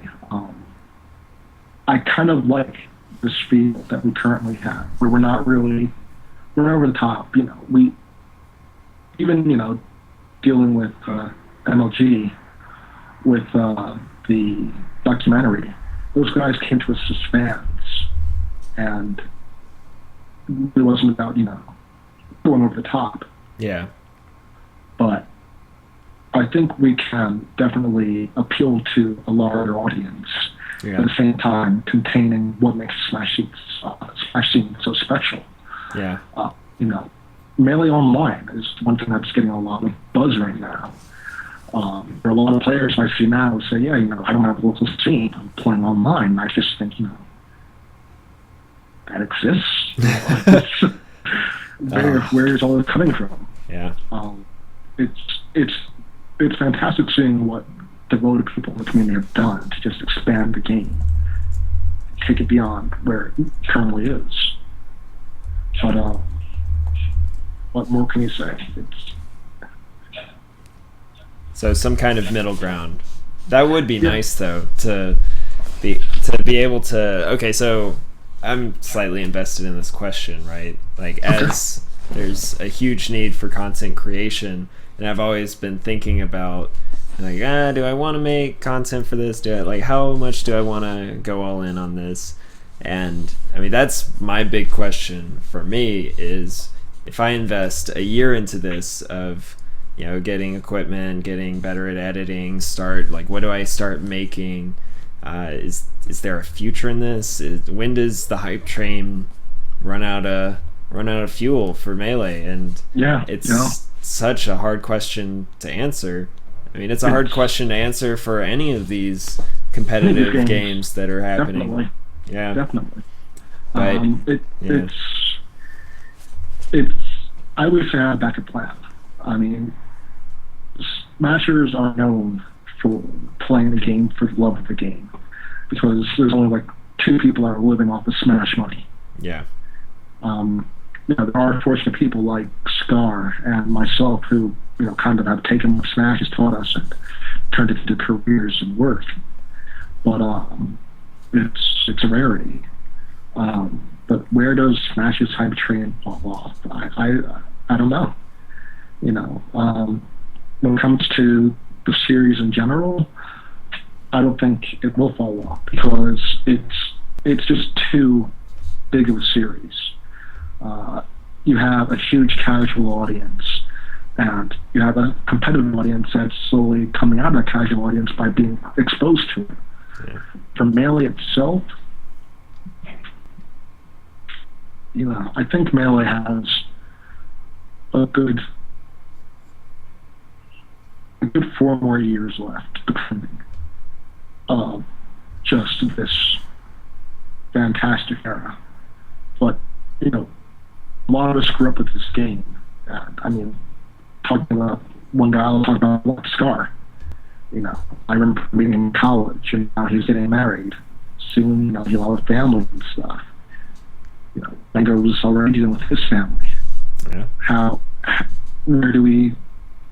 The scene has grown, and of course everyone will be replaced, but how quickly will the replacement happen, and will there be enough numbers to really subsist at this level? That's my question. I don't think we will. I think there will be a slow turnaround where numbers begin to dwindle. I think, the 600, maybe over 700 that we're expecting this year, I think it'll eventually decline. This might be a bit of an aberration. It's just the hype rate is so strong now. Yeah. But I mean, if we capitalize on it properly, which I think we can do, it's very, very possible that we can be that Super Turbo just with a bit more presence in the mainstream. When you talk about Super Turbo, a lot of their events don't get as much recognition. It's here in the States anyway. Yeah. You have to go to Japan mostly for that. But it's something really, really special about these games that keeps people coming back for decades. Yeah. It might be nostalgia value usually, but right now it's just there's a glass ceiling in place for every player out there. Doesn't matter how good you are. You can be the best in the world, but you still have a long way to go, because we still aren't scratching the surface of this game. And Marvel vs. Capcom 2 was really, really similar to the same vein, where, everyone jokes about the game having 6 playable characters and a couple of shells. But, there are characters out there like Dalton, who, theorycraft-wise, best character in the game, because of things that we just aren't able to do at this point as humans. But, as we've seen with games growing and expanding, we know that what was impossible a year ago in place now. So we'll see. Yeah, I mean, I don't want to, get melancholic on Melee at this point. I mean, we've got, like you said, at the very least, I think 4 years of incredible Melee coming up, and honestly, I would put that number even higher than that. I wouldn't be surprised if we have another 10 years of Melee, just because of how much depth there is to the game. And I was talking with Scar about it, and between emulation on the PC and, like you said, you can play it online, which is mind-blowing. Tell that to me 2 years ago and I would completely explode. And I mean, it's only getting better as, one, internet gets better, and two, the emulation software gets better and the netcode software gets better. It's really amazing how much that is growing. There was something else that I don't remember. Oh yeah, you can people are getting around the problem of having to have CRTs in order to have frameless Melee. You can upscale. That's huge. Yeah. You can you don't have to get CRTs to be at Evo. I don't own a CRT anymore. You're doing the upscale? Actually, I don't even own a copy of Melee at this point. On blast. But I have one of the FRK recommended televisions, because I was, of course, going all in with AE and Marvel. Right. I actually live less than a mile from Nextlevel Arcade, where Big 2 and Nextlevel Battlestar is hosted. But it's insanity. All these things that used to be barriers in terms of the future, where CRT are rare, what can we do? GameCubes can't run out of discs, so we have the USB load, which is to tell Nintendo. All those things are just fantastic. Yeah, and the future of the scene. And you can, now that I think about it, you can burn DVDs of Melee and then you can, if you have a hacked Wii, sorry Nintendo, it happens, but if you have a hacked Wii, then you can totally play Melee without the disc. And to be fair, Nintendo, I've bought like 4 copies of Melee over my life, so 7 copies and a pink Hello Kitty memory card, which was stolen from me on No Jobs. I bought it. I had a Hello Kitty memory card, thinking no one would steal it because it's easily recognizable, it's kind of effeminate. And took it anyway. They didn't bite the irony. But I mean, it's who knows? Who knows? Yeah, who knows? I do think, though, we're in an exciting time, and I don't have any more questions. I just want to thank you again for doing this. It's been, like I said, a true pleasure. It's been an honor. It's been great to have you on the stream. It's been a pleasure. Thanks for having me. Absolutely. If you want to stick around, there are some people in the Twitch chat. I told them that no questions until the end because it was distracting me. But I mean, if you're tired, we've been here for over an hour and a half. I gotta get ready for Apex this week, so I got used to talking a lot. Yeah. Oh yeah, that is kind of crazy. Like, I recently hosted an online Street Fighter 4 tournament, like as the stream for it, and even though I don't really play the game, I followed it enough to be able to commentate with a friend of mine who did play the game, or he plays it quite a bit, and so we streamed like 8.5 hours or 9 hours or something. And I just want to say that is hard. Commentating for that many hours straight is hard. It's rough. I mean, how do you do it? It's impossible. Fortunately, I think Evo kind of set the tone. One thing I'll definitely give a lot of credit for Evo was they actually had a schedule for their commentators and casters. So we knew, okay, it'll be Scar and Toth from 2 p.m. to 4 p.m. and Prog is a backup. And we were all compensated as well, which was helpful. But you know, it's getting easier now. I don't think 27-year-old Prog can do what 24-year-old Prog did with sitting for 10 hours straight and just talking. But, yeah, I'm 23 years old, and I don't know that I could do it again. it's rough. Yeah. So just, you know, progs to you. I don't know, props. That was a failed joke there. If I saw one. But yeah, props to you and to all the other commentators who have been able to pull these crazy hours. And that is nice, though, that Evo has a schedule set up so nobody has to go on the marathon commentating. Yeah. I mean, I knew, you know, at this time I would break, I can get food. Yeah. That's important because yes. Unfortunately, I've been dealing with some health issues recently. And I know that a part of it is, you know, I tend to neglect my body at a lot of tournaments. You know, didn't stay hydrated, didn't eat, things like that. And something, you know, you expect that you would understand, and with age, you would be wise enough to pay attention to your body. Yeah. And you just start getting into it and kind of lose track of time. No one asks, you know, if you want water or food or anything like that. And you realize it's been 14 hours and, yeah. You got to take care of yourself, man. We can't have you getting sick. You're too important to the cause, to the Melee Revolution. Well, I mean, hopefully I'll find out everything tomorrow. Okay. Tomorrow. Well, good luck Fingers to you. Crossed. Fingers crossed. I definitely surgery may be an option, and I'm hoping that if it is the option that's going to be taken, hoping it's after Apex. I mean, I don't know what's going on, and I don't know. I mean, if it's personal, you don't need to go into it. It's fine. But whatever is going on, I just take care of it, man. Smash. We want you for as many years as possible. If you have to have immediate surgery, then you better do it. We'll see. And the funny thing is, like, of course, again, talking about D1, who unfortunately lost his grandmother this week. Oh yeah. He was like, it's definitely rough. I'm trying to talk my aunt to having the funeral before Apex. So I mean, we're all really, really dedicated, probably to the point where it's a detriment to other things. But yeah, I do know. Comes with territory. Yeah. I mean, I do know it's not an uncommon question that people will ask what college scenes for Melee exist. It's like I'm looking at where I'm gonna go to college. Where are the best college Melee scenes? Yeah. It's like, dude, you should be thinking about that college. Should be like your 18,000th question, not your You will find Melee. Melee will come to you. Yeah.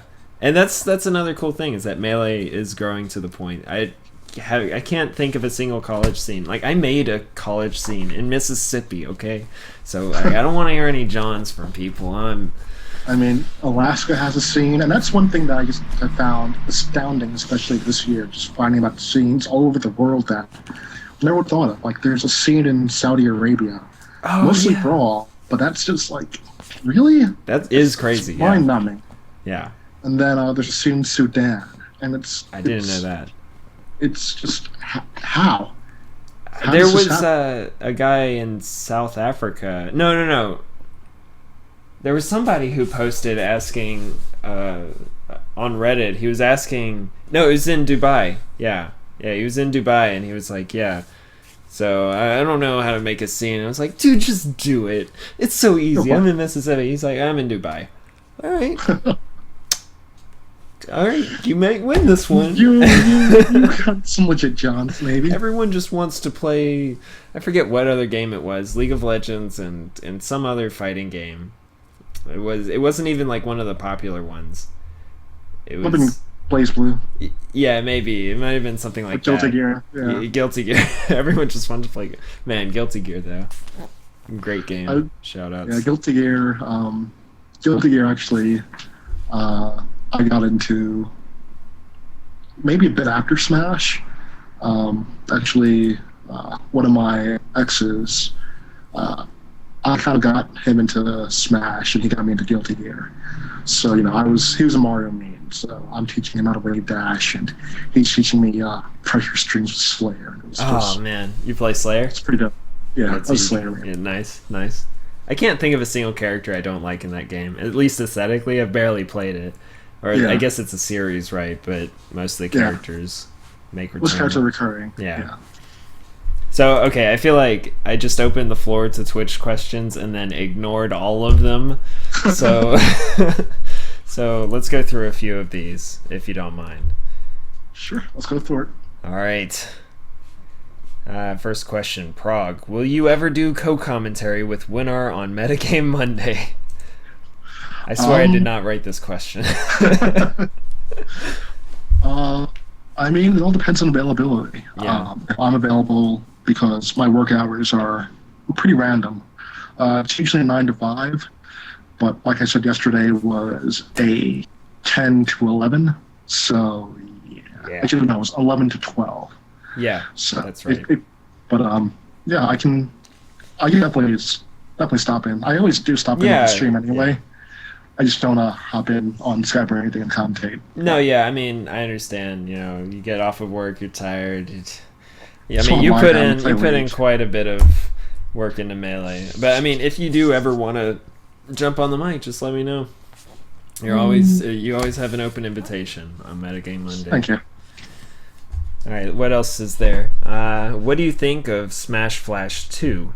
Do you think... and then a second question. But first off, Smash Flash 2, which I didn't even know existed until, last week. I got to watch a bit of Smash Flash at Zenith, I believe. And it's kind of hard to say.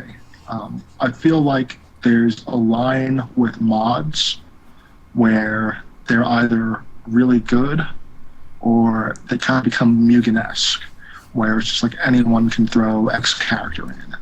I don't think Smash Flash 2 is at that point yet, but they're kind of treading ground that's approaching it. I think they definitely have something good on paper, and it's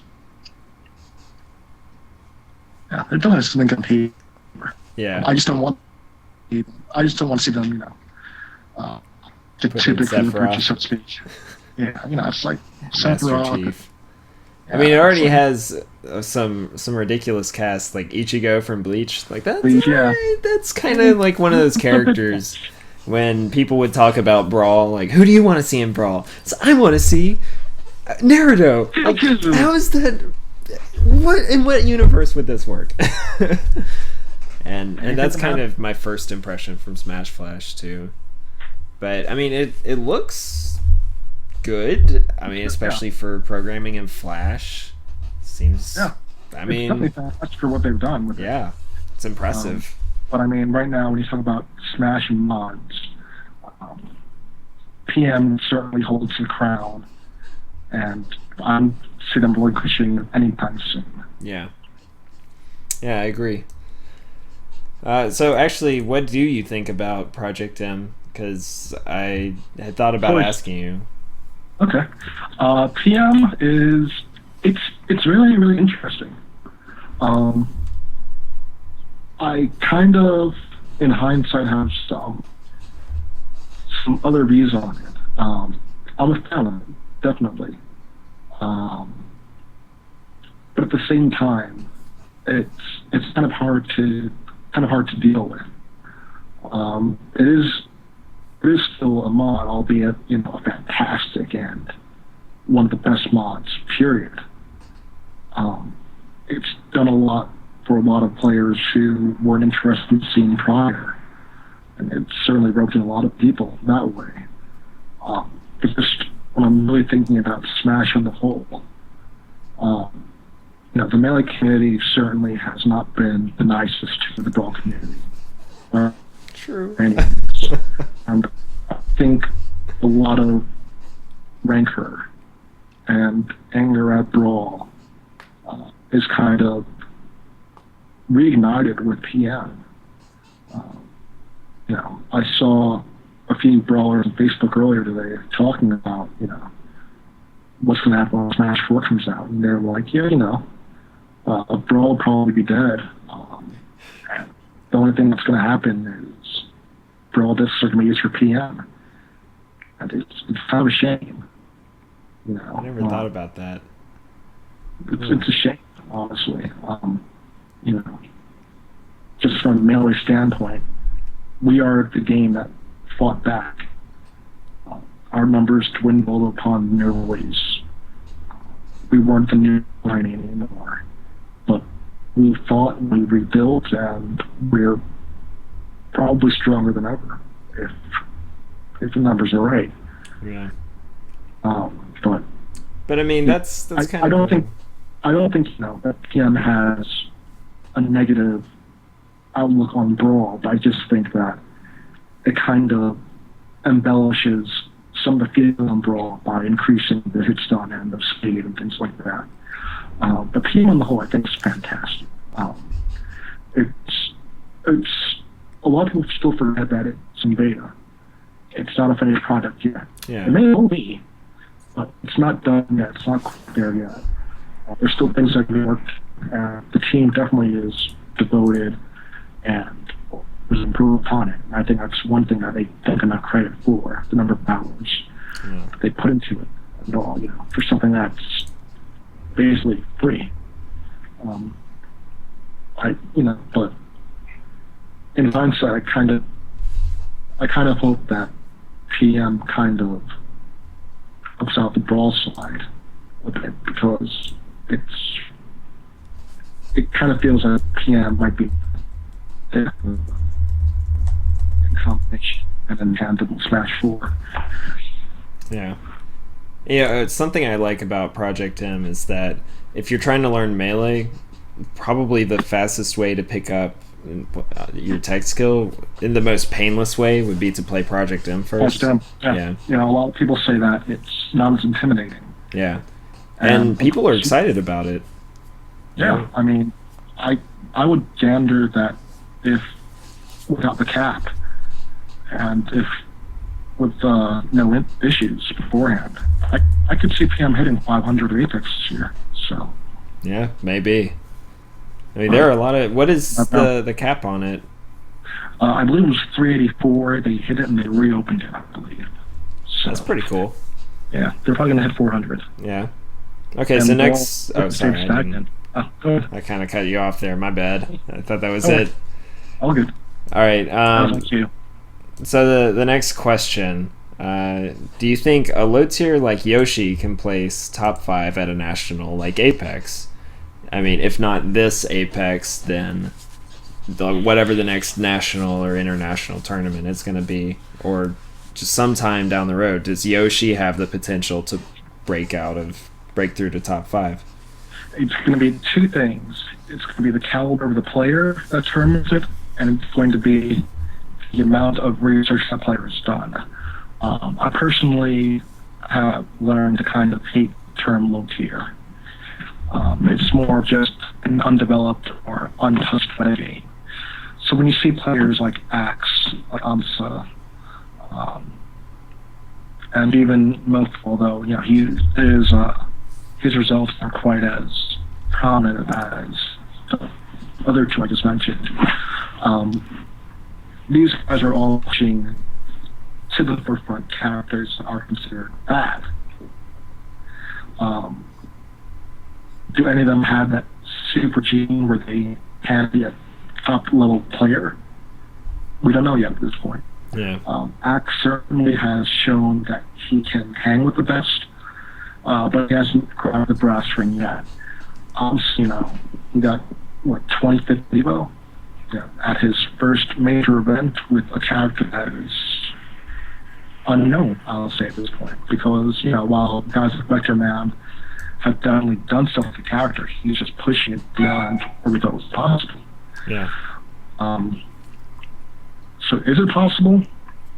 Yes, but it's going to take a combination of the right player and knowing the character, knowing the matchups, and being able to use unfamiliarity. Yeah, I would agree with that. I mean, Yoshi is definitely the character that is going to have a lot of unfamiliarity with I Oh, mean, definitely. You know, yeah, it's Arizona is known for their low tiers, yeah, and Vector Man definitely pushed that forward. But honestly, he just came out of nowhere. This is Japan, who stylistically are just a really, really fundamentally based scene. Not yeah, too flashy, and it comes through all their players like Captain Jack. It's all about getting the job done, and he's throwing a bit of American flair and style into there. So, I mean, I think in time, can he do it? I don't know. I don't know what he's made of this player yet. We don't have enough data on him yet. Um, I personally don't know how he is ranked in the Japanese scene. How high he is over there. But who knows? He might be that guy. And even if he's not that guy in Japan, all it takes is one good tournament, a couple great reads, and you're in top 5. yeah. All right, so let's see.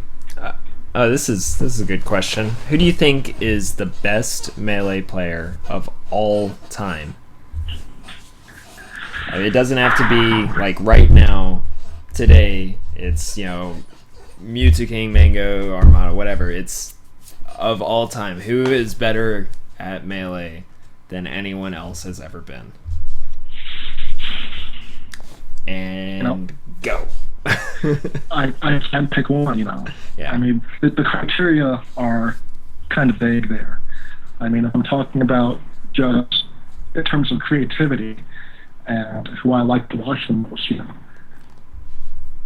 it'd probably be Mango. He's when you watch him play, watching Mango play, like watching any of the big 5 play, it's kind of like watching awesome games from Quick right now. You realize you suck at games. But beyond that, it's Armada certainly revolutionized a character that no one thought was capable of winning a national level alone, multiple ones. And again, it comes out to the character, the character as well as the caliber of the player, and also just in terms of dominance. Everyone forgets that Armada during his peak lost 1 set in Europe. To Dr. Peepy, he went over there and did it. He dominated that scene. I think there is a ton of American hubris in Smash, period, where you have to prove yourself by coming to the States and things of that nature. But, I mean, Ken, say more.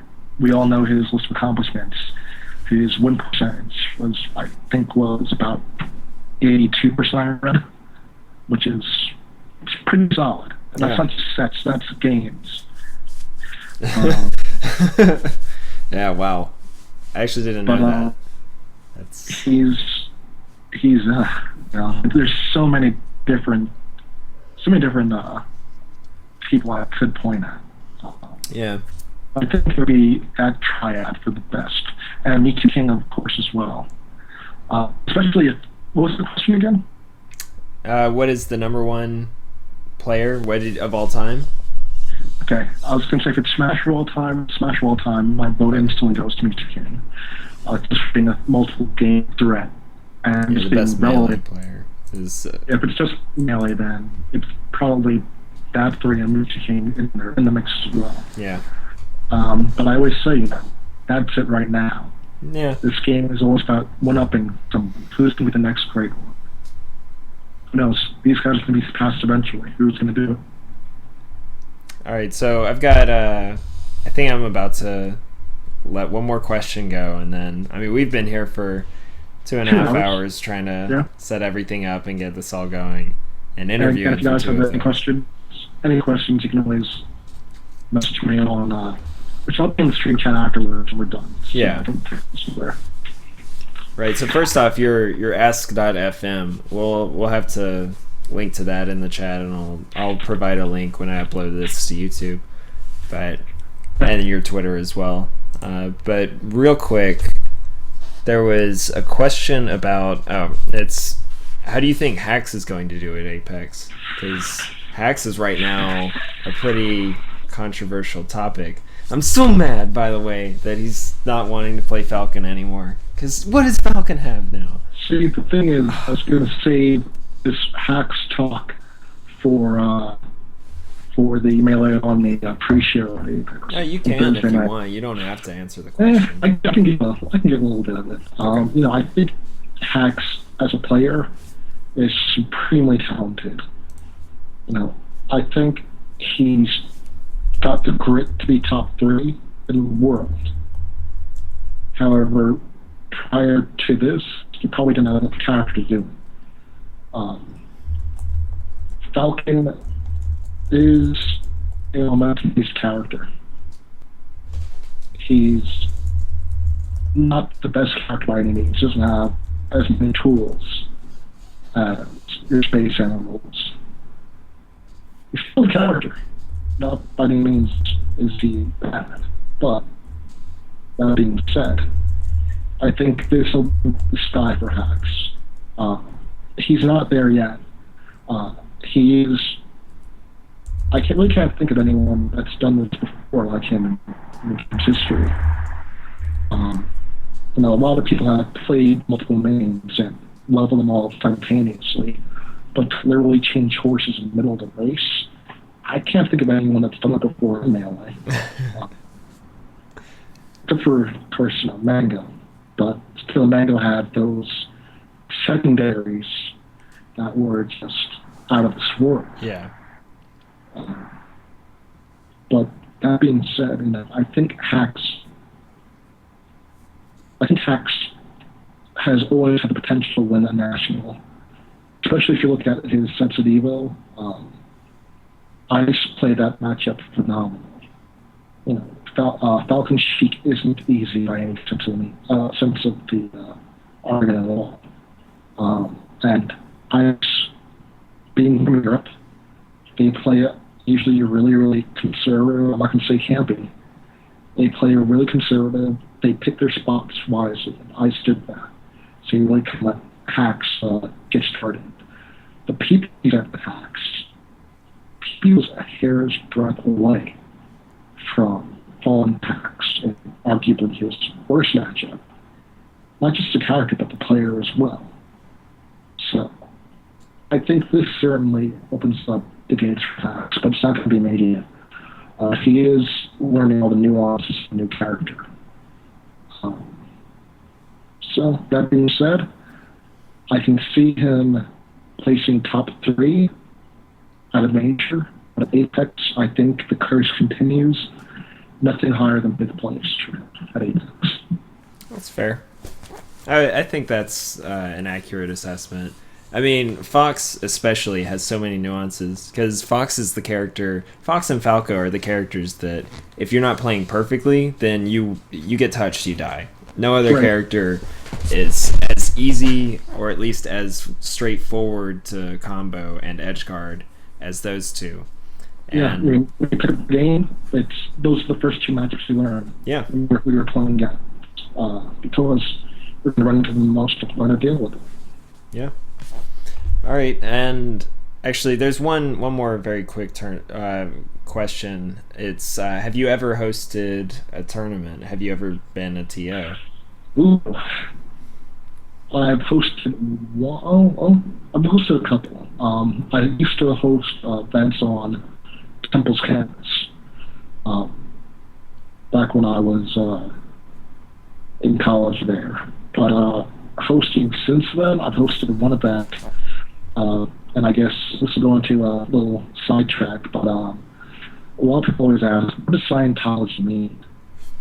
Scientology has always been a shout out to my Long Island brethren. Scientology has always been a shout out to Long Island. Long Island has been kind of an underrated scene, especially in New York. When people think New York, they automatically think, the city. Even PC Chris from Portchester, which is upstate to a lot of people, he's still kind of categorized as a New York City player, but Long Island never really got recognition. So, the Long Island scene has had guys like Ryan Kay, Eli, Demon, who used to be one of Scar's biggest rivals before he left, Alejandro P. He's phenomenal. Like all these phenomenal players on Long Island. And I kind of started just training players on Long Island, especially towards the end of my run as a player, like Animal, Cody, Smash Jim, Nut, who's done superb recently. All guys on Long Island that I helped train. And Scientology has always been a shout to them. It came from Nico, who said my style made no sense because as a Falco, like I said, I had no particular skill. I tried to make a lot of reads. So I either look like a god or look like a fraud, depending on the day. He said it was like Scientology, so that's where that came from. But all that being said, I actually hosted an event called Dianetics. That was made back in 2010, 2009, but it was a small event on Long Island. And it's the one event I've hosted. I'm looking to maybe start hosting again. The big goal for me this year, actually, in the local scene, I'm really, fingers crossed, trying to get the NYU Game Center to start a partnership with Smash Scene. Because they have a great scene there. Yeah. They're really investing in the scene itself, and they've got a myriad of players there. And just thinking about just how New York scene has changed over the years, D1 is doing fantastic what he has. But the venue he has, which is a mile from me, is basically nowhere. Really hard to get to for a lot of people.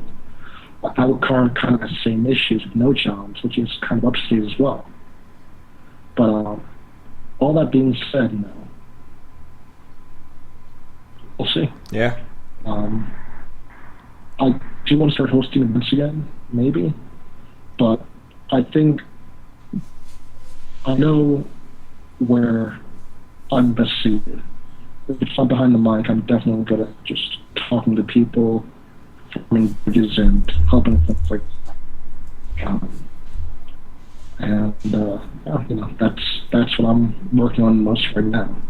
I would definitely love to help the local scene get revived again.